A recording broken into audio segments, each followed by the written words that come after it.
Shalom keluarga Rema, selamat sore. Senang sekali di kesempatan sore hari ini ya Agnes bisa hadir menemani keluarga Rema di acara 60 Mbps 60 menit bawa perubahan sejati, tepatnya di edisi 11 April tahun 2022. Dan di kesempatan hari ini keluarga Rema ya, dengan tema yang pastinya nih semua anak-anak muda pasti pernah mengalami hal ini ya, self image ya, alias gambar diri kita nih. Aduh, itu kira-kira gimana sih? Nah, langsung aja kita tanyakan langsung aja ke teman-teman dari Unlimited Fire nih. Di kesempatan hari ini ada Yes. Pastor Albert. Halo. Halo Agnes, Rema, Oke. semuanya. Yes, terus ada juga Pastor Dika dan juga ada Kak Yuliana. Shalom. Halo, Shalom, selamat sore. Halo, selamat sore.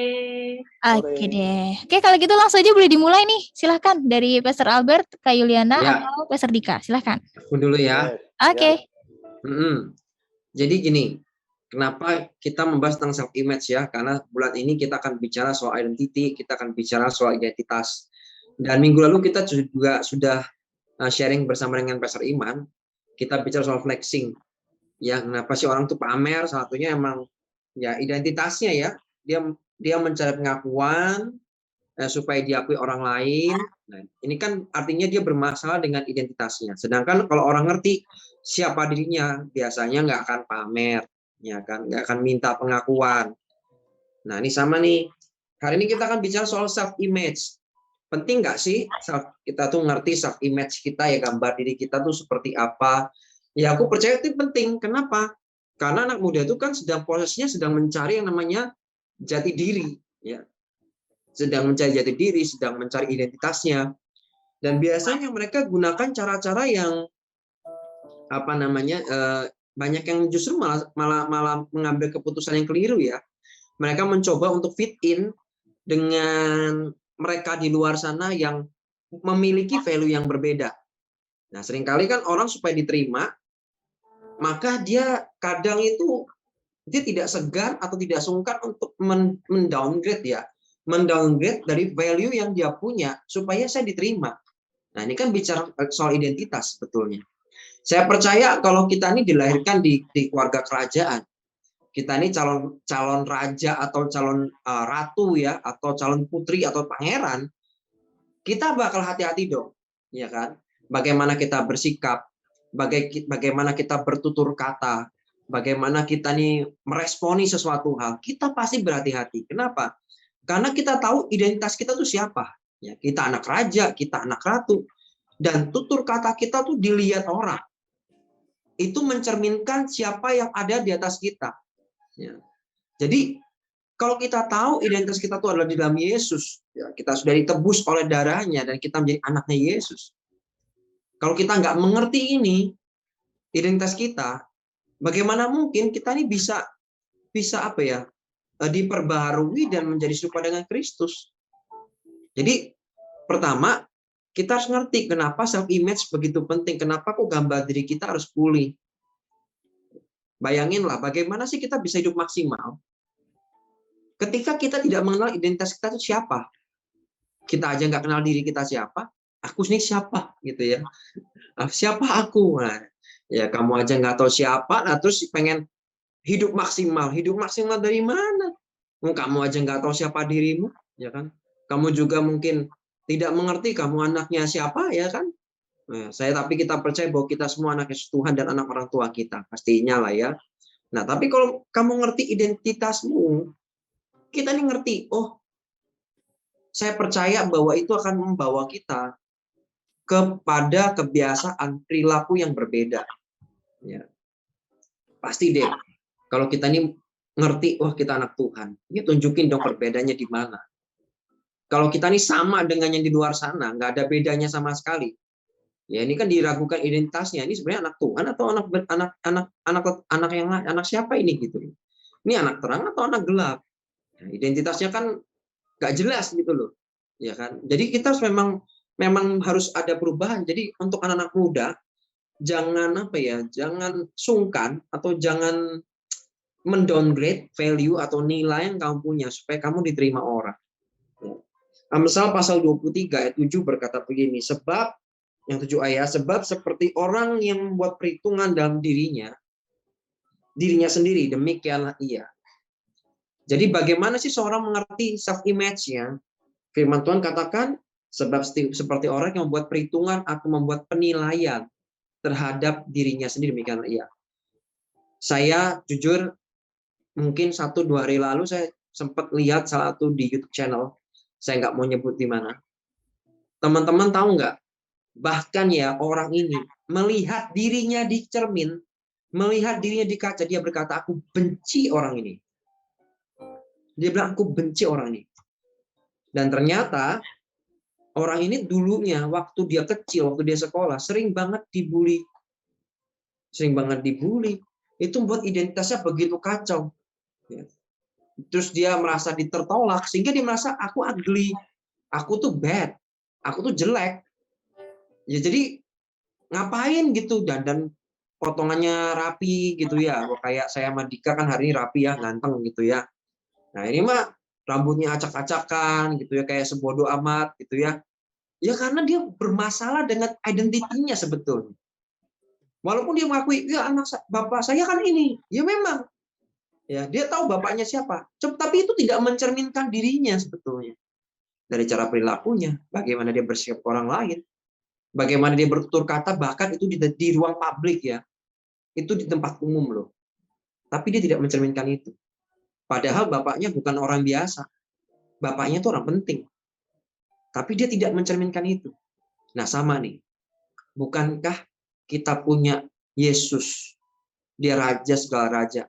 Dan dia juga adalah Bapak kita. Nah, kita mencerminkan itu enggak? Kita mencerminkan itu enggak? Atau justru kita punya identitas lain dan melakukan hal-hal yang sama dengan apa yang dunia lakukan? Dan kalau mungkin saya sebentar dikit lagi, ya, karena habis ini gantian. Nah, faktor apa nih yang menentukan identitas seorang? Ya. Apa sih yang pengaruh self-image seseorang, gambaran seseorang itu apa sih? Saya percaya satunya background-nya, keluarganya, status ekonominya, sosial, itu memang satunya mempengaruhi nggak? Ya, jelas pengaruh. Kita lahir dari keluarga seperti apa, ya, status sosial bagaimana, ekonominya bagaimana, itu berpengaruh. Nggak bisa kita ngomong, oh tidak berpengaruh. Nggak mungkin. Pasti berpengaruh. Makanya bagi teman-teman yang dikasih gift atau pemberian Tuhan, teman-teman lahir diberikan privilege, ya, teman-teman itu apa ya, dilahir dari keluarga yang mampu, dari keluarga yang berada. Ayo mari gunakan privilege itu dengan baik, ya. Supaya apa? Supaya hidupmu betul-betul maksimal dan jadi berkat buat orang lain. Nah, untuk bagaimana yang lain yang mungkin merasa bahwa saya kok kenapa tidak dilahirkan dari keluarga yang berada juga, dari ekonomi yang mampu. Teman-teman juga jangan berkecil hati. Percaya, saya sih percaya satu hal ya. Ini kata siapa saya lupa, ada satu orang berkata begini. Mungkin kita bisa lahir dalam kondisi yang miskin. Itu bukan kesalahan. Tapi kalau kita meninggal dengan cara yang sama, tetap miskin, ya berarti kita yang bodoh. Ya. Berarti nggak ada perubahan apapun yang kita kerjakan dan lakukan. Jadi memang kitanya harus berubah. Nggak perlu comparing. Ya, ngapain kamu berlomba dengan sesuatu yang jelas yang satu punya privilege dan kamu belum punya. Ya, jangan di-comparing. Bagianmu apa? Ya best version-nya kamu tuh bagaimana sih? Jelas selalu best version-nya kamu. Bagi saya, contoh anak saya, ketika dia nangis suatu kali waktu dia kelas 1 SD, kelas 2 SD gitu.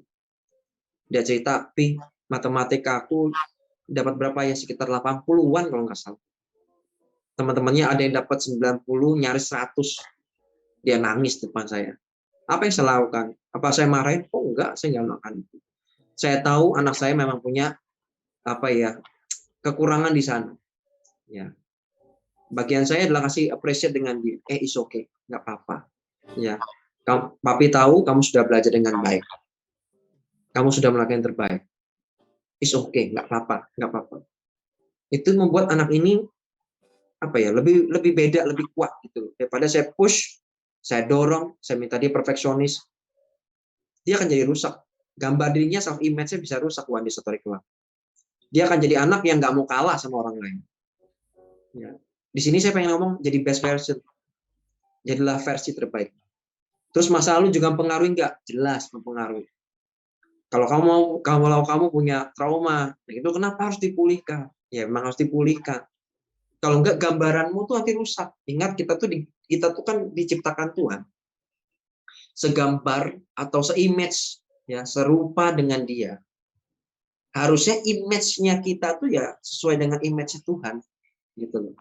Tapi karena dosa, ya, karena dosa itu yang membuat image kita manusia jadi rusak. Nah, makanya Tuhan ingin memulihkan itu supaya kita segambar dan serupa dengan Dia. Terus yang ketiga, nanti mungkin akan dijelaskan lebih lanjut sama yang lain. Apa yang dikatakan oleh orang-orang, entah orang tua atau orang-orang atau saudara atau teman atau orang sekitar kita, itu mempengaruhi kita ini akan jadi seperti apa, gitu. Identitas kita bisa rusak, ya. Self image kita bisa terbentuk di area karena perkataan orang. Nah, sedangkan kita ini jangan terlalu banyak mendengar perkataan orang. Justru kita ini pengen cari karena kita diciptakan segambar serupa dengan Tuhan. Mari fokusnya adalah bagaimana saya bisa segambar dengan Tuhan. Berarti bagaimana? Berarti kan baca firman, ya kan? Bagaimana saya mengenal gambar saya asli saya bagaimana sih?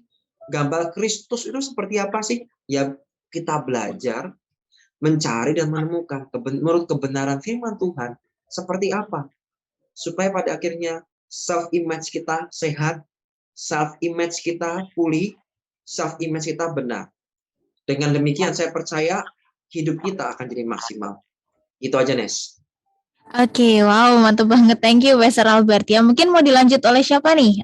Kak Yuliana atau Pastor Dika? Dika dulu ya, Sedika ya. Silahkan, Pastor Dika. Saya ya. Oke, keluarga Rema semuanya, shalom, darkness. Yes. Sebelumnya saya akan bacakan satu ayat nih, bagus banget nih. Saya ambil dalam versi FAYH. Jadi di dalam 2 Korintus 4 ayat 16, versi firman Allah yang hidup ya, FAYH ya. Berkata seperti ini. Itulah sebabnya kami tidak pernah menyerah. Walaupun keadaan tubuh kami makin merosot, kekuatan rohani kami di dalam Tuhan makin bertambah setiap hari. Dikatakan pertama, itulah sebabnya kami tidak pernah menyerah. Bukan ditentukan menyerah dan tidak, itu bukan ditentukan oleh keadaan tubuh kita secara jasmani. Kita hopeless, kita putus asa, itu sebenarnya bukan ditentukan oleh keadaan. Nah, seringkali kita menggambarkan self-image kita, jati diri kita, menggambarkan identitas kita, itu seringkali kita didikte oleh keadaan, oleh jasmani kita. Makanya yang kemarin, yang minggu lalu, Pastor Iman dan Pastor Albert mengatakan bahwa kita tidak ditentukan, nilai kita tidak ditentukan oleh apa yang pakai. Bukan setiap merek branded yang berkelas kita gantungkan di leher, di dada gitu, itu lalu nilai diri kita semakin lebih mahal gitu, juga enggak. Nah, karena kita sebagai anak muda, kita pantang menyerah, itu ternyata ditentukan oleh kekuatan rohani kita yang di dalam Tuhan. Dan makin hari itu harus makin bertambah. Nah, juga dengan jati diri kita, kalau kita mau melihat jati diri kita, self-image kita, identitas kita, kita harus melihat siapa yang ada di dalam kita. Apa yang ada di dalam kita. Dan siapa yang ada di dalam kita, itu Tuhan yang hidup. Tuhan yang menentukan nilai kita. Tuhan yang menentukan masa depan kita. Dan apa yang ada di dalam kita, apa yang seringkali kita masukkan di dalam diri kita, kebenaran firman Tuhan atau ketakutan, kebenaran janji Tuhan atau omongan orang lain. Nah, sore hari ini kita mau menentukan jati diri kita, siapa kita, itu ditentukan siapa yang ada di dalam kita, yaitu Tuhan yang Maha Kuat, Tuhan yang memegang masa depan kita, dan apa yang sering kita pupuk terus di dalam hati kita. Saya berdoa setiap hari kita merenungkan firman Tuhan, kita berdoa, dan itu yang menguatkan siapa jati diri kita sebenarnya. Saya kasih contoh nih, ini saya pegang satu botol, ya ini Pocari Sweat, betul kan? Pocari Sweat. Saya pegang Pocari Sweat. Nah, Yang menentukan ini benar-benar Pocari Sweat, minuman Pocari Sweat, itu bukan yang di luarnya, bukan botolnya, tetapi di dalamnya. Mau isinya Pocari Sweat, saya ganti ke botol kaca yang lain atau botol yang lain, tetap ketika diminum itu Pocari Sweat, menyehatkan, enak, tidak botolnya. Tetapi kalau botolnya ini sekalipun tulisannya Pocari Sweat, tetapi isinya saya ganti air biasa, itu juga bukan Pocari Sweat, tetapi air biasa. Nah, jadi yang menentukan ini Pocari Sweat dan tidak, apa yang ada di dalam yang bisa dirasakan, bukan yang hanya dilihat saja. Mau ini label Pocari Sweat-nya saya lepas, mau saya gunting, ketika saya minum isinya Pocari Sweat, itu juga Pocari Sweat. Jadi sekalipun di dalam diri kita, di dalam jasmani kita dilahirkan seperti apapun, keadaan yang sekarang kita hadapi seperti apapun, itu sebenarnya tidak menentukan apa yang ada di dalam kita dan siapa yang ada di dalam kita. Seringkali kita mendikte, kita melihat diri kita ini seperti logo, seperti brand. Nah, sebenarnya kita ini bukan brand, bukan logo. Kalau logo atau brand itu dilepas, kalau kita nggak pakai merek yang mahal, kita nggak pakai brand yang mahal, itu menurunkan jati diri kita. Itu bukan seperti itu. Tetapi yang menentukan jati diri kita, self-image kita, itu siapa yang ada di dalam kita. Dan apa yang terus kita pupuk di dalam kita. Apa yang terus kita beri makan di dalam kita. Itu yang akan menentukan siapa kita. Kalau keluarga Rema semuanya ingat nih, misal nih kalau kita ngomong soal saya menyebutkan brand ya. Contoh nih, saya menyebutkan Starbucks. Pasti kita akan ingat soal kopi, betul ya? Betul. Kalau kita ngomong soal McD, kita akan selalu ingat tentang, oh ini ayam goreng, fried chicken. Nah, bisa bayangkan nggak kalau semisal saya datang ke Kak Agnes, saya bawa ayam goreng fried chicken. Lalu saya nggak ngomong ini saya beli di mana.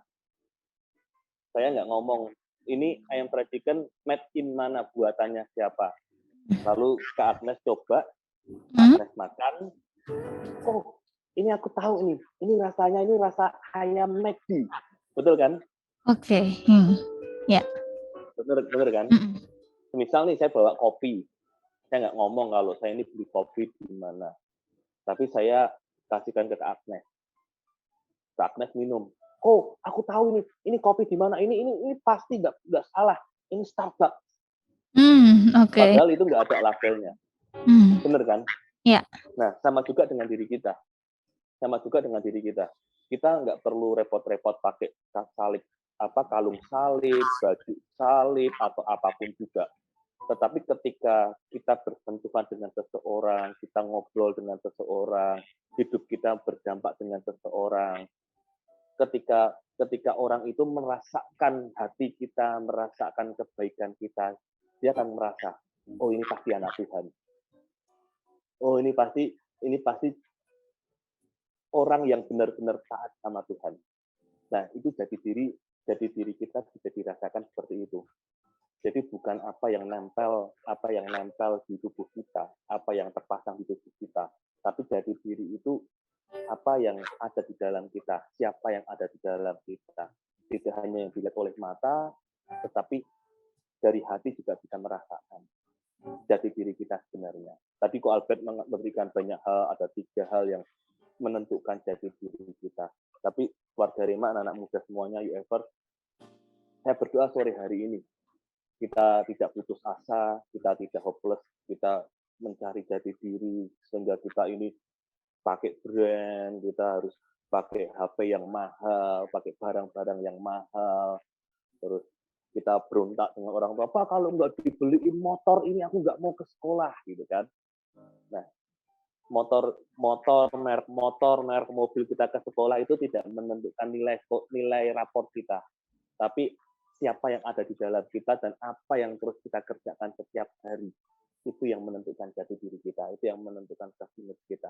Saya berdoa Roh Kudus yang ada di dalam hati kita itu selalu menuntun setiap hari kita, supaya semakin hari kita semakin diperbaharui, kita semakin kuat di dalam Tuhan. Itu dari saya. Shalom. Oke, thank you banget Pastor Dika. Kalau gitu terakhir nih Kak Yuliana, shalom. Silakan nih. Shalom keluarga Rema. Shalom. Nah, Shalom. menarik ya untuk sore hari ini ya, kita ambil tema self-image atau citra diri atau gambar diri. Sebenarnya apa sih gambar diri? Citra diri itu apa sih? Gambar diri itu pandangan kita sendiri terhadap diri kita sendiri. Kita akan menilai kita tuh seperti apa. Kalau ada orang yang bertanya pada saya, Kak Yuli, menurutmu tuh kamu seperti orang seperti apa gitu? Gambar dirimu tuh seperti apa? Saya akan dengan berani jawab, saya tuh cantik, saya tinggi, saya pintar, saya suka menolong, dan saya bertanggung jawab gitu kan. Kenapa saya bisa menjawab seperti ini? Karena saya sudah mempunyai gambar diri yang benar gitu kan. Di Kejadian 1 ayat 26-28 versi BIMK Bahasa Indonesia Masa Kini berkata, kemudian Allah berkata, sekarang kita akan membuat manusia yang akan menjadi seperti kita dan menyerupai kita. Mereka akan berkuasa atas ikan-ikan, burung-burung, dan segala binatang lain, baik jinak maupun liar, baik besar maupun kecil. Demikianlah Allah menciptakan manusia dan dijadikan mereka seperti dirinya sendiri. Luar biasa sekali ya, bahkan manusia dijadikan seperti dirinya sendiri. Bahkan sangat rancangan Tuhan di ayat 26 berkata, kita akan membuat manusia nih, kita akan membuat satu ciptaan nih yang menyerupai kita gitu kan, menyerupai Allah sendiri gitu kan. Nah, kenapa saya tadi berkata kan, saya cantik, saya pintar, saya mempunyai gambar diri yang pasti juga nggak langsung lahir langsung saya berkata saya demikian, tapi melalui proses gitu kan. Ketika saya mengenal nih, saya tadi kan Albert dan Kodika mungkin udah sampaikan, kita harus mengenal gitu kan. Kan kita harus pulih dulu nih. Kita harus percaya nggak sih, kita setuju nggak sih yang diomongin dengan Alkitab gitu kan, bahwa kita manusia ciptaan Tuhan yang di create itu segambar dan serupa Tuhan sendiri gitu kan. Jadi ketika kita percaya itu, bahkan ketika kita pun pertama-tama kita harus berdamai mungkin ya, mempercayai, bahkan kita harus mencintai diri kita sendiri gitu kan, dengan tadi kan sosialnya seperti apa, backgroundnya seperti apa, atau bahkan banyak hal gitu kan, faktor yang membuat kita akhirnya seperti hari ini gitu kan. Jadi kita mungkin berdamai atau bahkan mencintai diri kita sendiri dengan mungkin warna kulit, dengan warna rambut misalnya, kita harus berdamai gitu kan. Kita harus, Tuhan ciptakan aku untuk tujuan yang lebih mulia gitu, bukan sekedar warna kulit atau bahkan rambut keriting, rambut lurus. Itu hanya bukan itu intinya. Karena seperti Pastor sampaikan kan, ternyata yang di dalam itu yang lebih penting gitu kan, bukan covernya, bukan pembungkusnya, tapi lebih berarti itu isinya. Nah, kita harus mencari tahu nih, Tuhan tuh mau apa nih dalam hidupku gitu kan. Tapi biarlah kita sendiri pun juga membangun gitu kan, gambar diri pun juga perlu dibangun nih teman-teman, nggak sekedar kita terima jadi, tapi harus ada hal-hal yang harus kita bangun gitu kan. Yang pertama-tama kita belajar menerima atau mencintai diri kita sendiri gitu kan, karena ketika kita memahami diri kita, mengenali diri kita seperti apa, itu adalah langkah awal untuk kita bisa sukses, untuk bisa melakukan hal baik ataupun lebih lagi untuk menggenapkan rencana Tuhan dalam hidup kita gitu kan. Dan ketika kita bisa melihat diri itu, pasti akan kita nggak mungkin mengompar dengan orang lain gitu kan. Kenapa sih ya aku kok keriting atau lurus? Nah, ternyata ada tujuan yang lebih mulia gitu kan. Ketika gambar diri kita bagus, kita pun juga akan menghargai diri kita sendiri gitu kan. Kita pun pasti akan bertutur kata yang bagus, seperti tadi kan, kita nih anak raja loh, apakah perlukah kita atau pantaskah kita berkata-kata yang nggak baik gitu kan. Atau kita anak raja loh, tapi ketika kita mau pergi keluar, kita mungkin tidak mencerminkan gitu kan. Memang sih secara luar itu atau mungkin tampilan itu memang mungkin nggak selalu menjadi esensial gitu kan. Tapi ketika kita belajar menghargai diri kita sendiri, pasti kita pun juga akan belajar untuk berpakaian gitu, berpakaian atau mungkin berperilaku lah ya, berperilaku yang menarik gitu kan, yang seperti ya itu seperti anak raja. Aku nih mencerminkan Kristus loh, mencerminkan anak Allah loh. Jadi kita pun juga akan berperilaku ketika kita ngomong, ketika kita mungkin guyonan, itu pun juga ya berperilakulah seperti anak raja gitu kan. Tapi masalahnya bagaimana nih ada hal-hal yang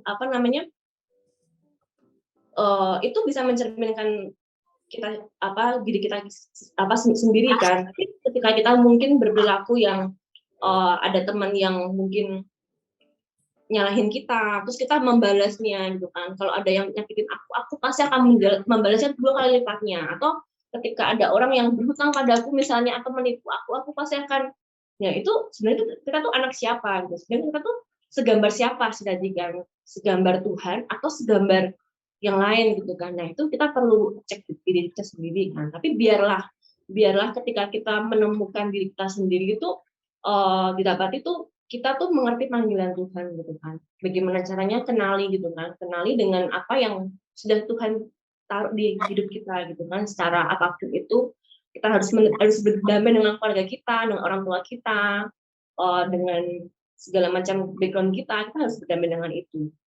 Mungkin begitu sih.